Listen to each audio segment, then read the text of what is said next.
The morning sun spilled through the kitchen window, painting the countertops in soft gold. A mug of black coffee sat steaming next to Lisa's open laptop.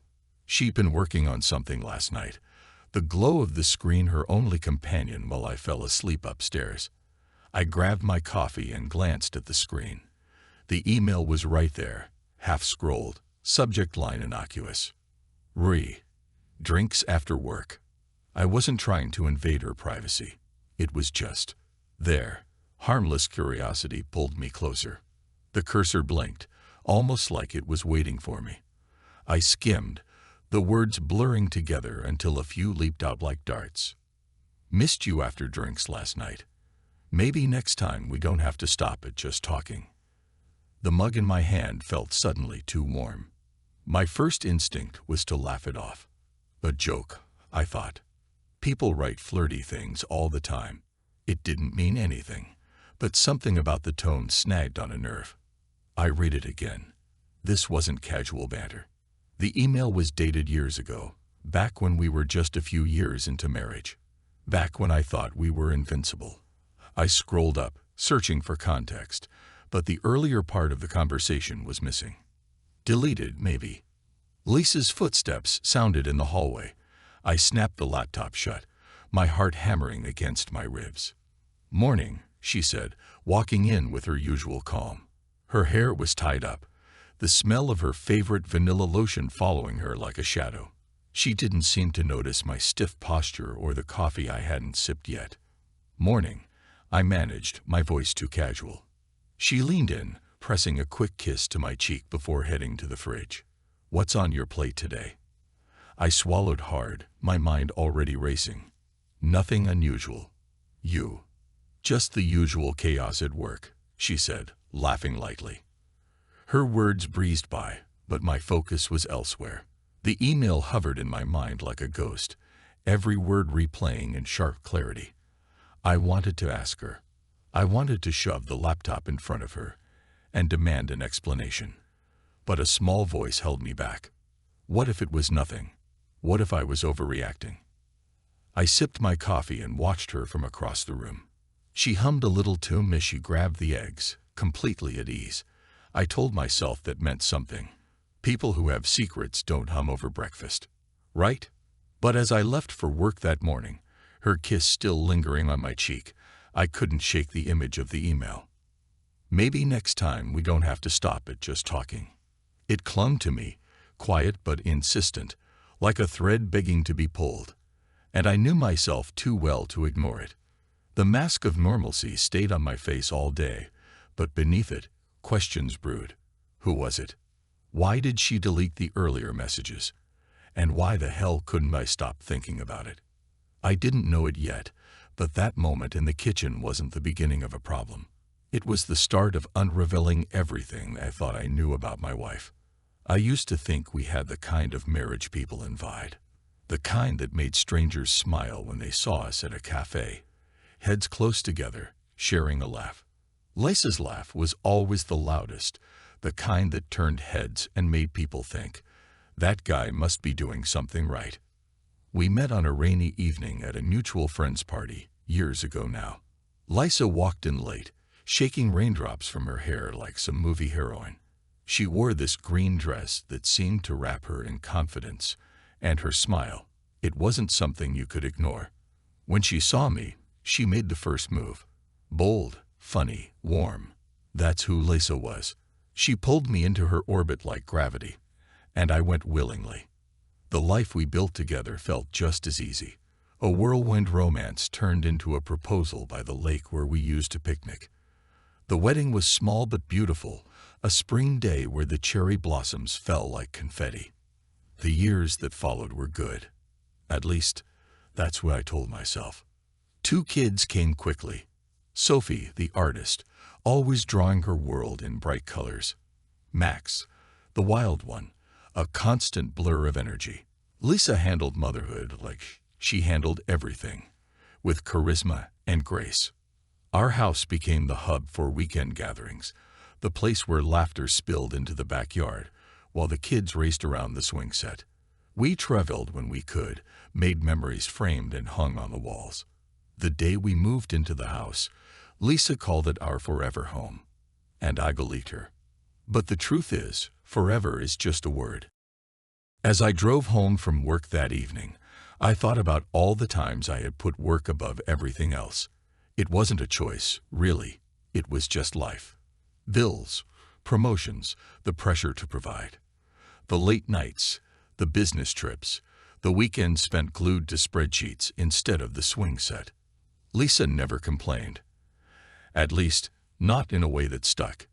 "You're married to your job," she'd say with a wry smile. I always brushed it off. "It's for us," I'd reply, and she'd nod, as if that was enough. I parked in the driveway, sitting for a moment as the engine clicked and cooled. Through the front window, I could see the glow of the living room. Lisa and Max were on the couch, her arm draped around him as he showed her something on his tablet. Sophie sat cross-legged on the floor, sketchpad in hand, her pencil flying across the page. It was a picture-perfect scene, a moment that would have reassured any man that his life was solid, untouchable. But that email, it had cracked something in me, and now I couldn't stop wondering if I'd been looking at everything through rose-tinted glasses. Lisa greeted me with her usual warmth when I walked in. "Hey, you," she said, brushing Max's hair out of her face. "Dinner's almost ready." "Smells good." I kissed her cheek, the motion automatic. She didn't flinch or pull away. Nothing in her demeanor screamed guilt. She was the same Lisa she'd always been, confident, composed, radiant. I watched her as we ate dinner, my eyes tracing the familiar curve of her smile, the way her eyes sparkled when Sophie told a silly joke. But something about it felt off. Not her, necessarily. Me. I was seeing her differently now, my mind replaying the email, wondering how many smiles had been shared with someone else. After dinner, I wandered upstairs, telling Lisa I had emails to answer. She didn't question it. In our bedroom, I sat on the edge of the bed and stared at the framed photos on the dresser. Our wedding photos stood in the center, Lisa and I laughing mid-dance, lost in our own world. Next to it, a picture of Sophie holding Max as a baby, her tiny arms barely able to manage him. This was my life. Perfect on the surface. Perfect in photos. But the cracks were there now, invisible to everyone but me. And I couldn't unsee them. The email lingered in my thoughts, an itch I couldn't scratch. Days passed, and I tried to let it go. Really, I did. But late at night, when Lisa lay asleep beside me, her breath soft and steady, it crept back in. Who was she emailing? What didn't I know?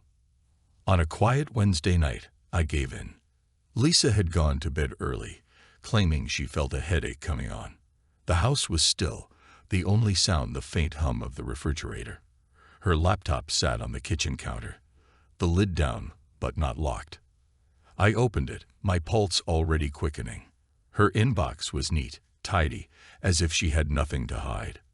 But I knew better now. The initial email, the one that started this spiral, was gone, deleted. The trash folder was empty too, wiped clean. But there were folders, subfolders, organized chaos masquerading as efficiency. I scrolled past work and kids' school emails, my finger hesitating over one labeled miscellaneous. It was the kind of folder people used for things they didn't want to think about, but couldn't quite delete. I clicked it. At first, it seemed harmless, a receipt for a gift I didn't remember her buying, a thank you email from a coworker. And then, buried halfway down, a thread with no subject line. The sender wasn't someone I recognized, just a generic name followed by a string of numbers. My stomach churned as I opened it. "I can still smell your perfume from last night. You don't know how hard it is to forget that." The reply was even worse. "Maybe you don't have to. I'll be in Vancouver next week. Same hotel." I leaned back in the chair, the screen's light casting long shadows across the kitchen. Vancouver. She had taken a work trip there last year, hadn't she?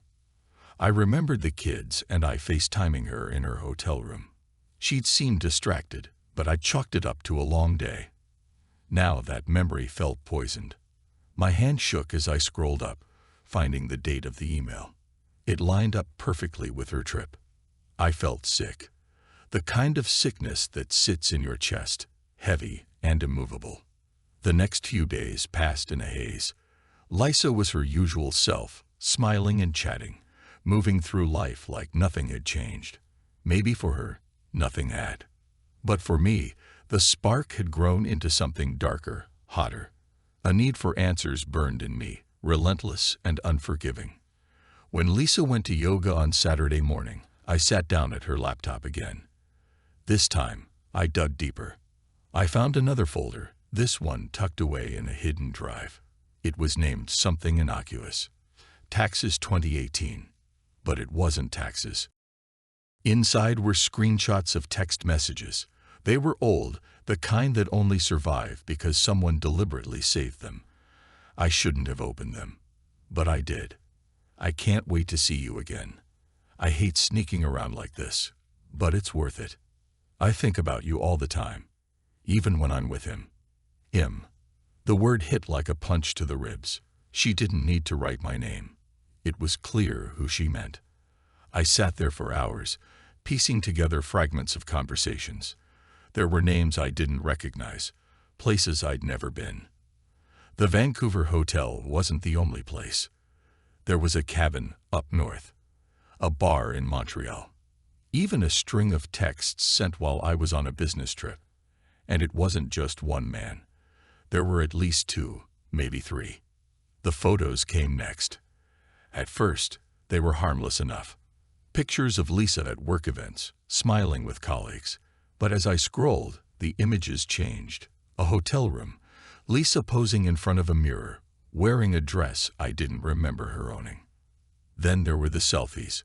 Her in bed, sheets tangled around her body, a look I recognized but didn't know she shared with anyone else. Her lips parted, eyes teasing, the kind of photos meant for someone special.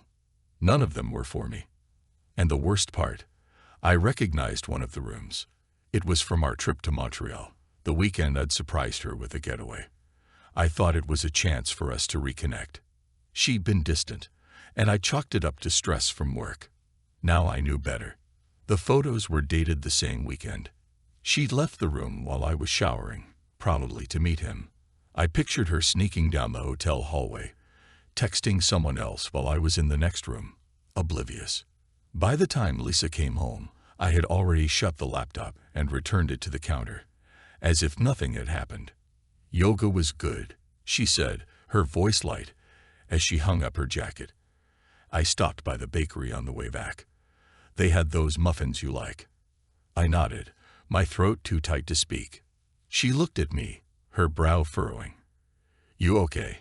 You've been quiet lately. Just tired, I said, forcing a smile. Long week at work. She walked over and kissed my forehead, her lips warm against my skin.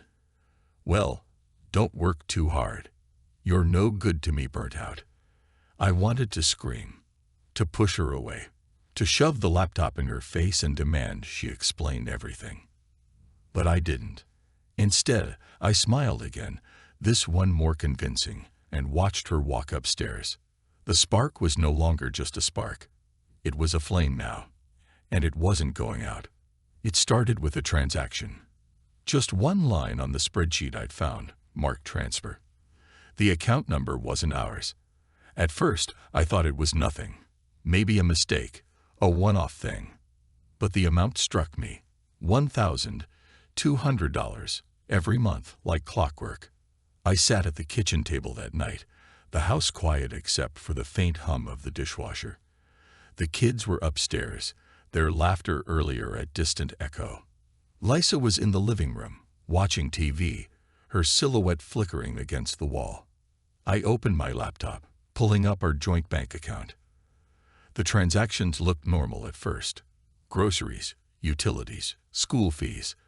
But then I started tracing deposits. Her paychecks, always consistent, should have been accounted for. Except they weren't. Every month, part of her earnings went missing, small enough not to draw attention, but consistent. I cross-checked the amounts with the spreadsheet. They'd matched perfectly. A chill crawled down my spine. I leaned back in the chair, my mind spinning. Why would Lisa need a separate account? And why hide it? The next day, I made a few calls. I told myself it was just to understand. Curiosity, not suspicion. The bank wasn't helpful at first, citing privacy laws. But persistence, and a little pretending I was her, got me the information I needed. The account was real. Opened 10 years ago, right around the time Max was born. I stared at the phone in my hand, the weight of the revelation settling in. 10 years. She'd been hiding this for a decade. That wasn't impulse. That was intention. And the balance in the account? $82,000. $82,000 siphoned away, slowly but deliberately, from the life we shared. That night, I couldn't look at her. "Everything okay?" she asked as we sat on the couch, the glow of the TV washing over her face. "Yeah," I said, keeping my tone steady. "Just tired." Lisa smiled, reaching for my hand. Her fingers brushed mine, warm and familiar. I pulled away, pretending to adjust my phone. She didn't push. As she turned back to the show, I studied her. The way she laughed at the sitcom's jokes, her ease, her complete lack of guilt or concern. It wasn't just betrayal anymore. This was deception. Calculated, methodical, the kind of planning that required intention. Lisa wasn't just someone who made a mistake. She'd been crafting this secret life for years, weaving lies and shadows into the fabric of our marriage. And I'd been blind. The next morning, I started combing through her records, pay stubs, receipts, anything I could find. Lisa had always been organized, but now I saw it for what it was. Control. Every document, every paper trail meticulously managed to hide the truth.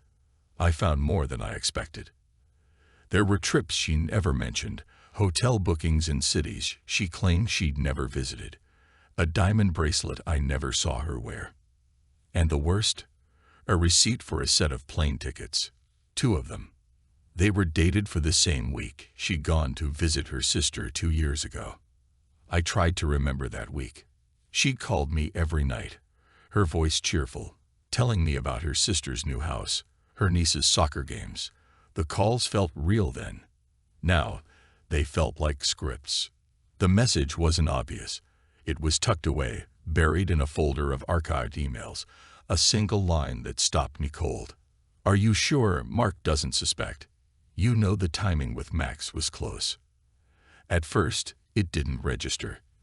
The words hung there, heavy on the screen, their meaning refusing to sink in. But then it hit me. Max. My hand hovered over the keyboard, the mouse frozen in place. My chest tightened as I reread the message, hoping I'd misunderstood, that it was about something else, someone else. But I hadn't. I closed the laptop and sat back, staring at the kitchen ceiling. The house felt too quiet, too still. Max's laugh echoed in my memory, the way he'd race around the backyard, climbing trees with reckless abandon, his boundless energy filling every corner of the house. He had my nose, didn't he? Or maybe Lisa's. I couldn't tell. I tried to shake the thought, but it clung to me like a shadow. The message came from a man whose name I didn't recognize. Another lover. Another betrayal. I clicked on the thread, my heart pounding in my ears. The exchange was short, almost casual. "I'm just saying, if he finds out, things could get messy. Don't worry. He won't. And even if he does, Max is ours now. That won't change. Ours." The word hit me like a slap. My mouth went dry, and the walls seemed to close in. I pushed back from the table, pacing the kitchen. My thoughts raced, each one darker than the last. Had Lisa been lying to me about Max this whole time? Did she look at him and think about someone else? Did they? I thought about the night Max was born. Lisa had been calm, focused, the way she always was in a crisis. Now, that memory felt like a cruel joke. By the time Lisa came home that evening, My head was spinning. She breezed into the kitchen, setting down her bag and greeting me with her usual easy smile. "Hey," she said, rifling through the fridge. "What's for dinner?" "Pasta," I said automatically, my voice hollow. She glanced at me, a flicker of concern crossing her face. "You okay? You've been a bit off lately." I forced a smile. "Work's just been a lot." She nodded, accepting the excuse. "Well, don't forget Sophie's parent-teacher conference tomorrow, and Max has soccer this weekend." Max. The name twisted something in me, a knot of anger and doubt, and something I couldn't name. I nodded, turning away before she could see the storm in my eyes. Later that night, when Lisa was asleep, I sat in my office with a glass of scotch in hand, staring at an old family photo on the desk. It was from Christmas 3 years ago. Max was 7, his hair sticking up in every direction, despite Lisa's best efforts to tame it. He looked happy, carefree, loved. My grip tightened on the glass. I hated myself for doubting him, for doubting us. But the words in that email wouldn't leave me alone. The timing with Max was close. The next day, I made an appointment with a DNA testing clinic. I didn't tell Lisa. The kit arrived a week later. The instructions were simple. A cheek swab from both me and Max, sealed in a prepaid envelope and sent back for analysis. It was wrong, wasn't it? Sneaking behind my son's back, questioning his place in my life. But the questions were already there, festering like an infection. I couldn't ignore them anymore. Max was watching TV when I approached him. A toothy grin spread across his face as he laughed at some cartoon villain's antics. "Hey, bud," I said, sitting beside him. "I need you to help me with something." He turned to me, curious. "What is it?" "It's for a science project," I lied, holding up the swab. "I need to take a sample from your cheek, just a quick scrape, like brushing your teeth. Think you can help me out?" He shrugged. "Sure." He opened his mouth wide. Traumatic as always, and I couldn't help but chuckle despite the weight in my chest. I swabbed his cheek quickly, ruffling his hair when I was done. "Thanks, champ." "No problem. Can I have ice cream now?" "Maybe later." He grinned and turned back to the TV, already forgetting the interaction. I walked upstairs, sealing the sample with shaky hands. As I dropped it into the envelope, I realized something. No matter what the test said, it wouldn't change how I felt about Max. I loved him. But the doubt had been planted, and until I had an answer, it would haunt me. Lisa's betrayal wasn't just between us anymore. It was reaching into the heart of our family, tearing apart the foundation of everything we'd built. And I wasn't sure if it could ever be repaired. The house was quiet, the kind of quiet that comes after the kids are asleep, when the world slows just enough for the cracks to show. Lisa was in the living room, scrolling her phone, her feet tucked beneath her on the couch. I stood in the kitchen, gripping the edge of the counter. The DNA test results hadn't come back yet, but I already knew too much. The texts, the photos, the secret bank account, they were evidence enough. "Lisa," I called, my voice steady despite the storm inside me. She looked up, her face soft in the lamplight. "What's up?" "We need to talk." She set her phone down, her brow furrowing. "That sounds serious." "It is." Her smile faltered. She sat straighter, her body tensing like a wire. "What's going on?" I walked into the living room, stopping just short of the coffee table. "I want to ask you something, and I need you to be honest with me." "Okay," she said slowly, her voice cautious. I met her eyes. "Are you cheating on me?" Her face went pale, the words hitting like a slap. "What?" "You heard me." Her mouth opened, then closed again, her eyes darting as if searching for an escape. "Mark, where is this coming from?" "Don't deflect," I said, my voice sharper now. "I've seen the emails. The texts. I know about the secret account." She froze. For a moment, her face was a blank slate, as though she were deciding which version of herself to present. Then the denial came, quick and forceful. "You're mistaken. I don't know what you think you saw, but it's not what it looks like. Not what it looks like." I let out a bitter laugh. "Because it looks like you've been lying to me for years. It looks like you've been siphoning money out of our accounts and sneaking around behind my back." "That's ridiculous," she snapped, standing now, her voice rising. "I can't believe you're accusing me of this. I can't believe I didn't see it sooner." Her eyes flashed, her voice trembling with anger, or maybe fear. "You don't even know what you're talking about. You've been working late for years, too busy with your career to notice anything. And now you're looking for someone to blame. You're blaming me."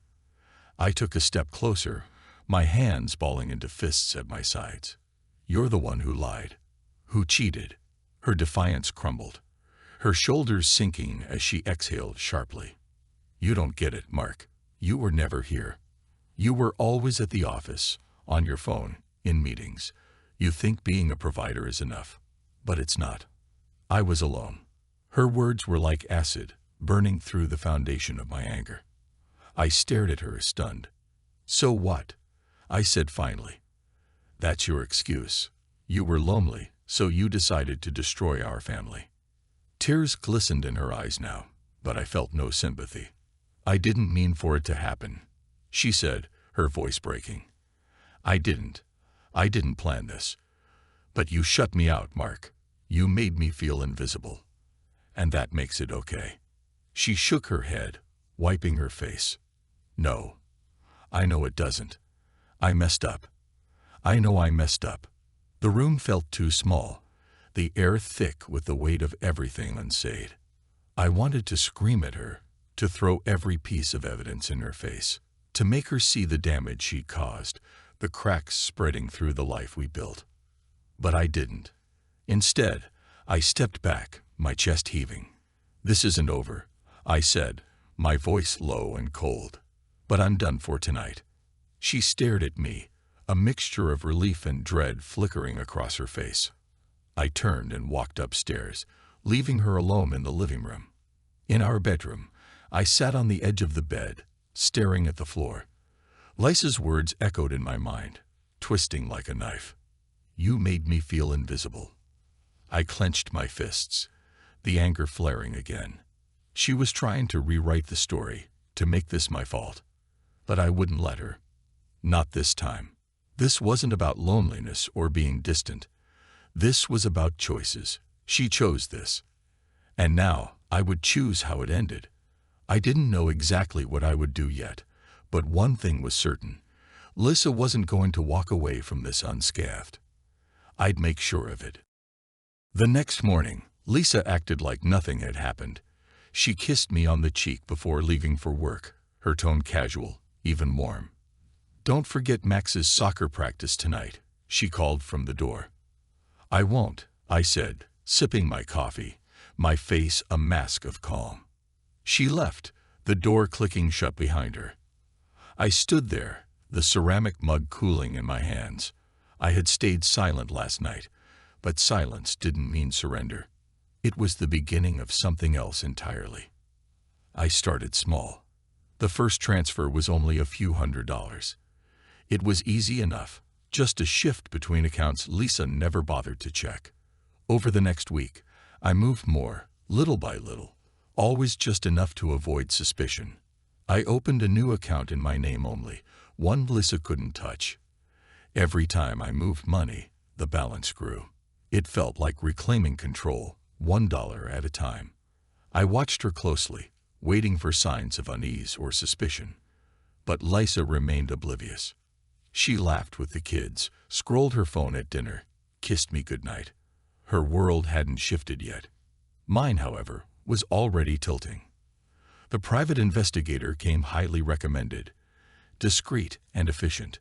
His name was Frank, a middle-aged man with a weathered face and sharp eyes that missed nothing. "You want the full picture?" he asked during our first meeting at a quiet diner. "I want everything," I said. Where she's been, who she's with when it started. I want to know if there's more I haven't seen. Frank nodded, sliding a notepad across the table. I'll need some details to get started. Phone numbers, work schedules, any names you suspect. I handed over a folder I'd prepared, a collection of photos, text screenshots, and hotel receipts, the damning evidence I had already uncovered. He flipped through it, his expression unreadable. "You've done half my job for me. Just make sure there's nothing I've missed," I said. He nodded, tucking the folder into his bag. "Give me a couple of weeks." Back at home, Lisa was waiting on the couch, her legs tucked beneath her, a glass of wine in hand. "Late meeting?" she asked, glancing up from the TV. "Yeah," I said, setting my keys on the counter. "Ran longer than I expected." "Anything I should worry about?" The irony of her question almost made me laugh. "Nothing at all," I said, meeting her eyes. She smiled, relaxing back into the cushions. I went upstairs, my heart pounding. Every interaction with her felt like a game now, a series of moves and countermoves. She thought she'd escaped unscathed after our confrontation. But I was playing a longer game. Frank's first report came 2 weeks later, delivered in a sealed envelope to my office. I opened it with shaking hands, my breath catching as I scanned the pages. There were photos. Lisa at a cafe with a man I didn't recognize, their heads bent close together. Another of them outside a hotel, laughing like two teenagers. The dates lined up with times she told me she was working late or out with friends. Then there were the phone records. Late-night calls to numbers I didn't know, texts sent at odd hours. Frank had traced one of the numbers back to the same man in the photos. His name was Andrew. Married.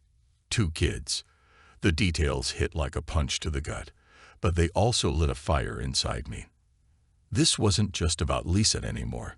Andrew was part of this too, a willing participant in the lies that had poisoned our marriage. Lisa's obliviousness became almost laughable as I continued my preparations. She made no effort to check the accounts, no second glance at the balances. She didn't notice when I started scanning old bank statements or pulling receipts from the file cabinet in the den. She didn't question why I suddenly seemed more attentive, offering to handle the bills or pick up groceries. Her guilt, it seemed, had dulled her instincts. She thought she'd deflected the worst of my suspicion. She thought wrong. Every night after she went to bed, I stayed up late, combing through the information Frank sent me. The timeline of her affairs came into sharper focus, each piece of evidence fitting together like a puzzle. The photos, the texts, the secret account, they were all pieces of the life she'd hidden from me. But now I was the one in control. I was no longer the man caught off guard, blindsided by betrayal. I was the storm gathering on the horizon, silent but inevitable. And when I struck, it would be with precision. Lisa wouldn't see it coming. She had started this game, but I was going to finish it.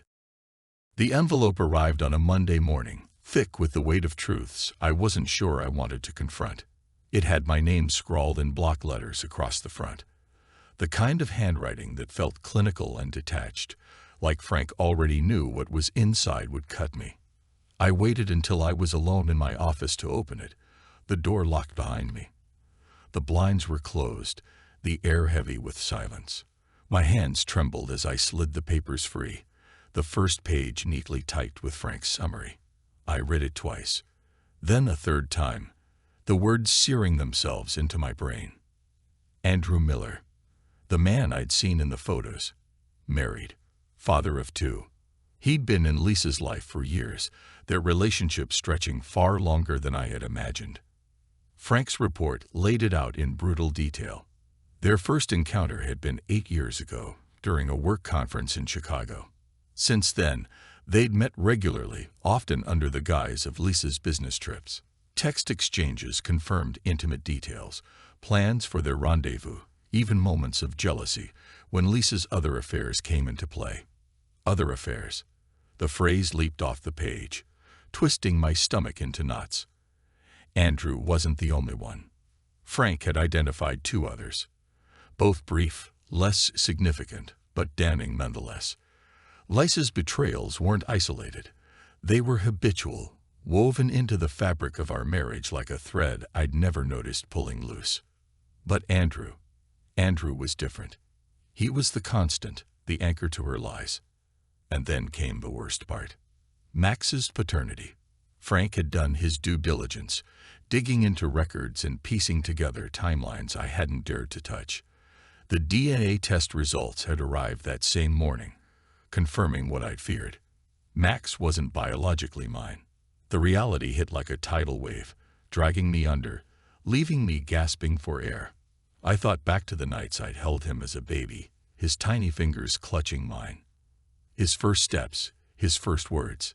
The times I'd stayed up late helping him with school projects, cheering him on at soccer games, ruffling his hair as he grinned up at me. Those moments didn't change. They couldn't. But they felt different now, stained by the knowledge that Lisa had robbed me of something fundamental. She'd lied to me, to Max, to everyone. I flipped through the rest of the report, my pulse pounding in my ears. There were photos of Andrew and Lisa at a bar, their bodies angled toward each other in a way that screamed intimacy.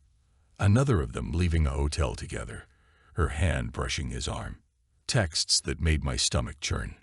Miss you already. The weekend wasn't long enough. You know I wish it could be more, but it's complicated. Mark's been distracted lately. I think he suspects something. My name in her texts to him felt like a slap. She talked about me, joked about me, while sneaking around with him. I sat back in my chair, the papers spread out before me like a battlefield. Every piece of evidence was another weapon, another wound. For a long time, I just stared at them, the weight of it all pressing down on me. But beneath the pain, the anger, the betrayal, there was something else. Clarity.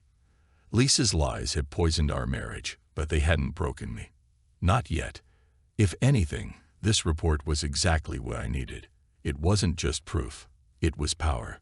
I thought of Andrew, his smug face in the photos, the way he looked at Lisa like she belonged to him. I thought of Lisa, her easy smiles, her feigned innocence, the way she kissed me goodnight as if nothing had changed. And I thought of Max. Max, who didn't deserve any of this. Max, who was caught in a web of lies he didn't even know existed. I gathered the papers, sliding them back into the envelope with care. I locked it in the drawer of my desk, the key cold and solid in my hand. When I stood, I felt different, lighter in a way. The pain was still there, sharp and unrelenting, but now it had direction. Lisa didn't know it yet, but her time was running out. And Andrew. He'd made the biggest mistake of his life. I glanced at the clock. It was almost time to pick up Max from practice. The man Lisa betrayed didn't matter anymore. The father Max needed did. As I left the office, I felt the storm inside me brewing stronger than ever. The invitations went out a month in advance, carefully worded and elegant. Join us to celebrate 15 years of love and family. It was Lisa's idea, of course. She loved the spectacle, the chance to parade our perfect marriage in front of friends and family. A milestone, she called it, her eyes sparkling as she showed me potential venues. I nodded, smiled, agreed to everything. But as she planned the menu and floral arrangements, I was planning something else entirely. The night of the party arrived with the kind of buzz Lisa thrived on. The venue was breathtaking, a high-end event space bathed in soft lighting and decorated with white roses and silver accents. Guests arrived in waves, their laughter and chatter filling the room. Lisa floated through the crowd, radiant in a navy blue dress that hugged her frame. She greeted everyone with that effortless charm of hers, playing the gracious hostess to perfection. "You've outdone yourself," one of her friends gushed. Lisa beamed, taking all the credit. She didn't know I'd been working just as hard behind the scenes, assembling something far more intricate than flower arrangements. The slideshow was her favorite part of the night. She'd been talking about it for weeks, poring over old photos to include in the presentation. "You'll love it," she'd said, squeezing my arm. "It's going to make everyone cry." I'd nodded, keeping my expression neutral. What she didn't know was that I'd swapped out her carefully curated version of our life for something far more revealing. The party reached its peak around 9 o'clock. Glasses clinked as champagne flowed, and guests mingled in tight circles, their conversations warm and buzzing. Lisa stood at the front of the room, calling for everyone's attention. "First of all, thank you all for being here tonight," she began, her voice clear and confident. "Mark and I are so grateful to have such wonderful friends and family to celebrate this milestone with us." There were cheers, applause. Lisa basked in it, her smile wide and genuine. "And now," she continued, gesturing toward the screen at the back of the room, "we'd like to share a little something to mark the occasion, a look back at the last 15 years. She turned to me, her eyes sparkling. "Mark put this together himself. I haven't even seen it yet." I stepped forward, taking the remote for the projector. "It's a surprise," I said, my tone measured, almost soft. Lisa clapped her hands together, giddy. I pressed play. The first few slides were exactly what she expected. Photos of our wedding day, laughing with cake smeared on our faces. A picture of Sophie as a baby, swaddled in Lisa's arms. Max on his first birthday, covered in frosting. The crowd cooed, murmuring their admiration. Lisa's smile grew wider, her hand resting lightly on my arm. But then, the images shifted. A hotel receipt, dated during Lisa's supposed work trip to Vancouver. A photo of her laughing with Andrew outside a bar, their bodies too close. Texts, their messages undeniable. "I miss you already. Can't wait until next time. He's so distracted these days. He'll never know." The room fell silent, the murmurs replaced by sharp intakes of breath. Lisa's hand tightened on my arm. "What the hell is this?" she hissed, her voice low and panicked. I ignored her, advancing the slides. More photos, screenshots of emails, a bank statement showing transfers to her hidden account. The final slide was the DNA test results. Lisa's face drained of color as the words 99.9%, not a match, filled the screen. "What the hell is this, Mark?" Lisa's voice rose, loud enough to cut through the stunned silence. "It's the truth," I said, turning to face her. My voice was calm, deliberate, but my hands shook at my sides. The crowd shifted uneasily, whispers breaking out among the guests. Lisa's parents sat frozen, their faces pale. Her best friend covered her mouth, eyes wide with disbelief. Lisa spun toward the guests, her voice desperate. "This is some kind of sick joke.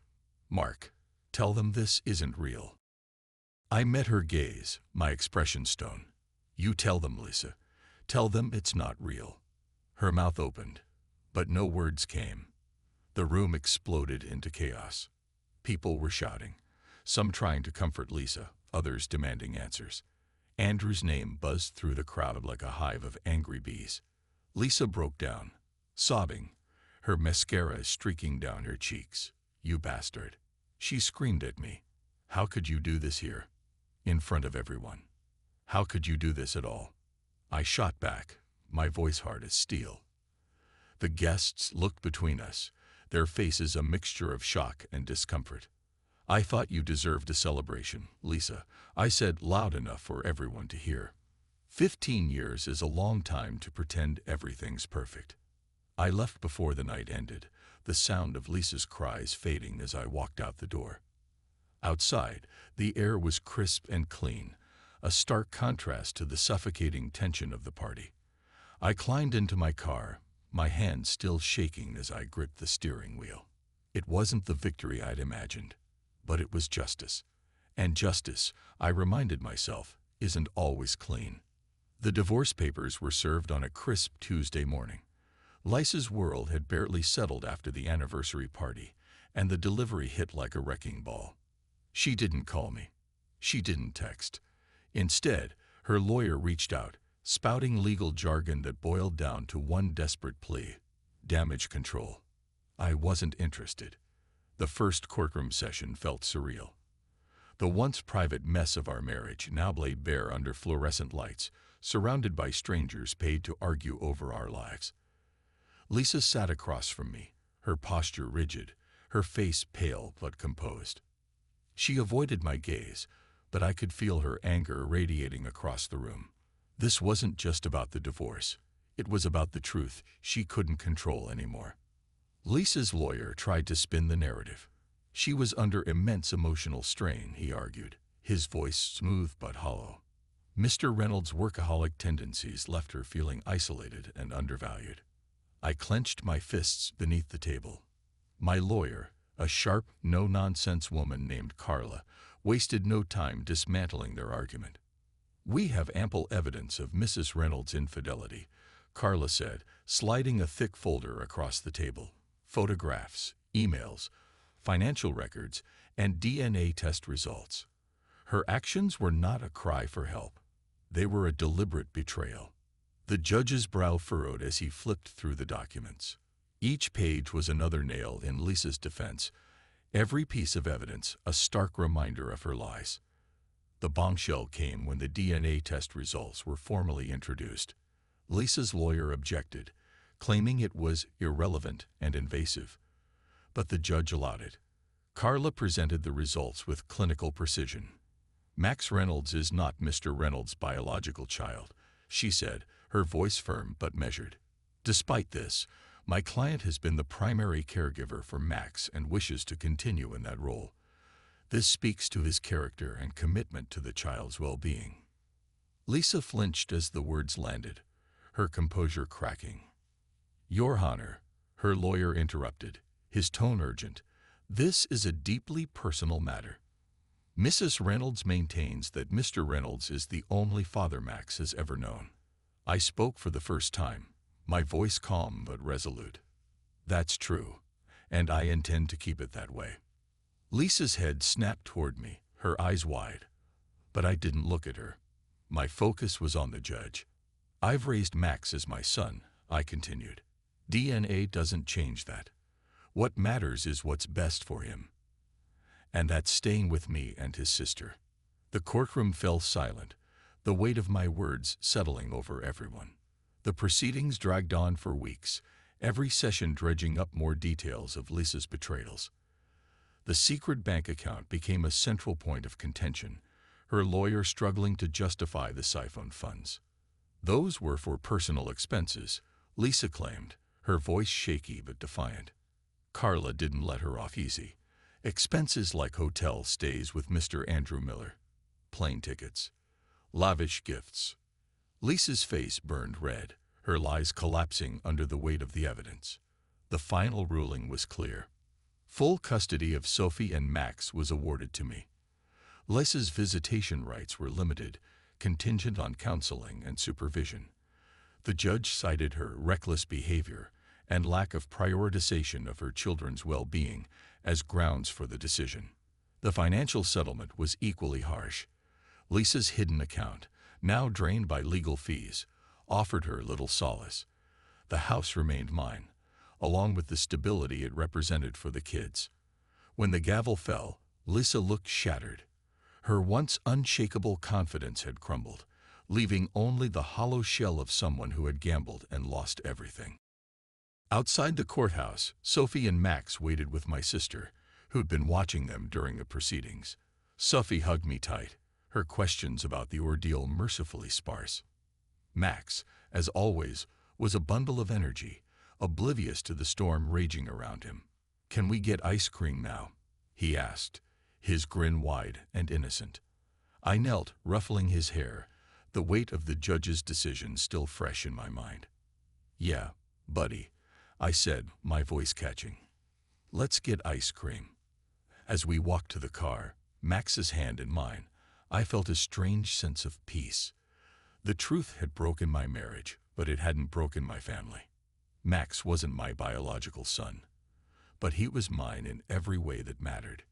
And no one, not Lisa, not Andrew, not a piece of paper, could take that away. Lisa's collapse wasn't loud. It didn't come with a dramatic cry or public outburst. It came quietly, piece by piece, like a house slowly caving in from rot no one had noticed until it was too late. After the court's decision, her once carefully constructed life began to crumble. Her friends, the ones she used to brunch with and gossip over wine, distanced themselves. Whispers about the divorce, the affairs, and the courtroom drama spread through her social circles like wildfire. No one said it to her face, but she felt the weight of their judgment in every polite smile, every canceled invitation. At work, her reputation as a polished, dependable professional took a hit. The details of her betrayal hadn't reached her colleagues directly, but whispers have a way of finding cracks to slip through. Rumors started. Quiet glances turned to outright avoidance. Projects she once led were reassigned, her responsibilities diminished. She resigned within a month, citing personal reasons. The house went next. The court's financial ruling left her with little, and the hidden account that could have been her safety net had been drained by legal fees. Lisa tried to fight for a loan, but without steady income, her efforts fell flat. I didn't gloat when the bank foreclosed. There was no satisfaction in watching the home we built together. The place we painted, furnished, raised our children in, slipped through her fingers. It was just another casualty of her choices. She moved into a modest apartment on the outskirts of town, far from the suburban comfort she once flaunted. Visitation days were strained. The kids didn't understand the full scope of what had happened, but they felt the tension, the awkwardness. Sophie grew distant, her warm hugs replaced by polite smiles. She preferred to stay with me, claiming school projects or soccer practice as excuses to skip Lisa's scheduled visits. Max, too young to articulate the shift, sensed it anyway. His usual chatter slowed when Lisa was around, his energy subdued. Lisa noticed. It crushed her.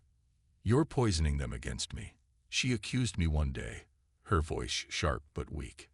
"I don't have to," I said, the words harsher than I intended. "You've done that yourself." She flinched but didn't argue. She knew it was true. For me, triumph in court didn't feel like victory. Sure, I had custody of the kids, the house, and the stability Lisa had gambled away. But the life I thought I had, the love I'd believed in, was gone. At night, after the kids were in bed, the silence felt heavier than ever. I'd sit in the living room, staring at old family photos I hadn't yet taken down. Sophie's first day of school, Max's messy birthday cake, Lisa laughing on the beach during our honeymoon. I hated her for what she'd done, but I couldn't shut off the memories of who she'd been, or who I'd thought she was. The kids didn't ask much about her absence, but when they did, I struggled for answers. "Mommy made some mistakes," I'd say, keeping my tone measured. "But she loves you both very much." Sophie would nod, her lips pressed tight, as if holding back questions. Max would hug me, his small arms wrapping tight around my waist. "You're the best dad ever," he'd say. And every time, I'd feel a pang of guilt. I wasn't his biological father, but I was the only one who stayed. One evening, I sat alone in my office, the divorce papers still tucked in a drawer I hadn't opened in weeks. The evidence from the investigator lay in a box on the shelf, sealed but ever present, like a scar that refused to fade. I poured a glass of scotch, letting the burn settle deep in my chest. Lisa's betrayal had gutted me, but it wasn't just her actions that haunted me. It was the realization that I'd let myself believe in an illusion for so long. I thought I'd built something unbreakable, but it had always been fragile, cracks forming beneath the surface, while I was too distracted to notice. I wasn't innocent in this. Her choices were hers, but my blind trust, my inattentiveness, had given her the space to weave her lies. I swirled the glass, the amber liquid catching the dim light. Letting go of her betrayal wasn't going to happen overnight, but I would get there. For Sophie, for Max, for me. As for Lisa, her world would keep collapsing until she found the strength to stop it. Whether she would or not was no longer my concern. I had my own rebuilding to do. And this time, I'd build something real. The house was quieter now, the kind of quiet that felt unfamiliar at first, almost uncomfortable. But as the weeks passed, I started to embrace it. Silence, I realized, wasn't a void. It was space to fill with something better. My mornings began with purpose. Sophie needed help with a science project, a miniature volcano we built together in the kitchen. Max had soccer drills, and I stood on the sidelines for every practice, cheering until my throat hurt. It wasn't just about being there. It was about being present. The kids noticed. Sophie started talking more, sharing her worries about school, her dreams of studying art one day. Max, always bursting with energy, begged me to play catch in the backyard after dinner, his laughter echoing under the evening sky. They needed me now more than ever, and I was determined not to let them down. Therapy was a harder step to take. I'd never been the kind of guy who talked about feelings, much less with a stranger in a quiet room filled with ferns and inspirational quotes. But Carla, my lawyer, had insisted. If not for yourself, do it for your kids, she'd said, her tone leaving no room for argument. So, I went.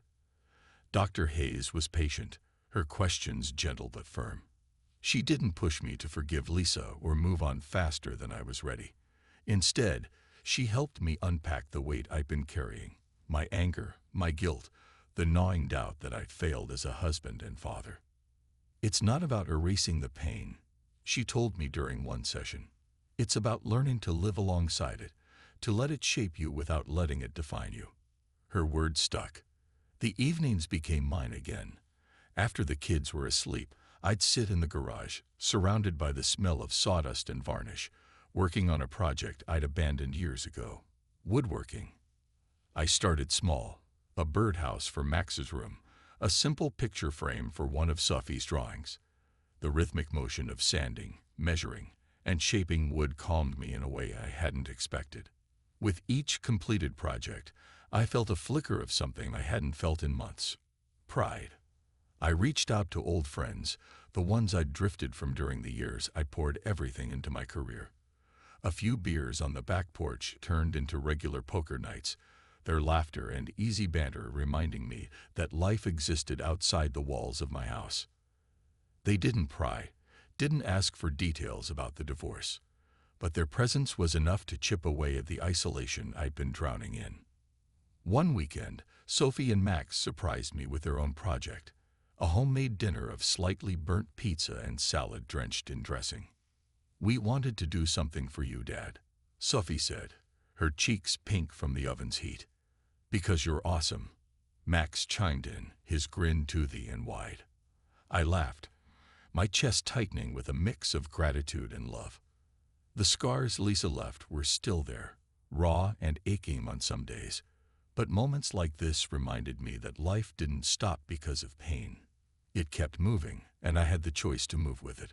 On a crisp Saturday morning, the kids and I went to the park.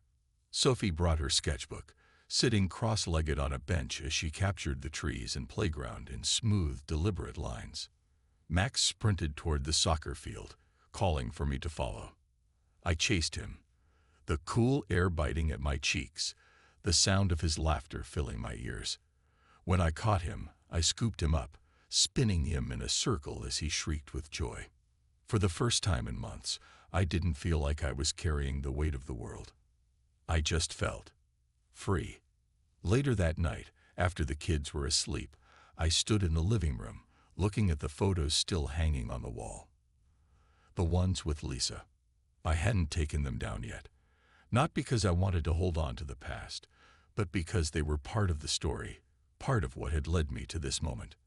I took one down, a picture of us on our honeymoon, smiling on a sunlit beach.